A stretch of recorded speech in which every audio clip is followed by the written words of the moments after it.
আমি আজকে আমনে গদে হামু আঙ্গ এলাকার মধ্যে হীরার চাইতে দামি একটা জিনিস যা এ পরিমাণ পাহারা দিয়ে রাখতেছে আর এত সুন্দর জিনিস দিয়ে মানে এটা ব্যারিকেড দিয়ে রাখছে দেখলে একবার আপনার অবাক হয়ে যাবেন। এই তো দেখেন এই যে আঙ্গ এলাকার মধ্যে বর্তমানে এই সিজন ডাইলে হীরার চাইতে দামি হয়ে যায় এই যে লিচুটা। মনে করলেন গাছের লিচু গাছের এত যত্ন আসলে বলার বাইরে। মনে করলেন গাছের নিচ দিয়ে একটা মানুষ হাইটটা গেল মানুষের দিকে বন্দুকের গুলির মতন চোখ টাঙ্গর তাক করে থাকে যে হাই হাই গাছের তে জানি কত্রি লিচু সিরা লয়ে গেল।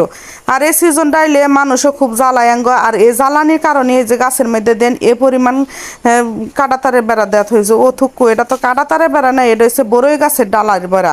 বড়ই গাছের ডাইল দেওয়া থই দিছে কি কারণে জানেন? যখন লিচুটা সিরা নিব হাতের মধ্যে একটা করে গুতা খাওয়ার লাগিয়া। তো রাস্তাটা যাওয়ার সময় মানুষ প্রচুর পরিমাণ বিরক্ত করে। আর ওই তো দেখেন আমার মেয়া দূর ফেরা আইতাছে আমার কাছে। আর ওই তো মাটির বাড়িটা যে দেখতে আছেন এটা হচ্ছে আমার দাদার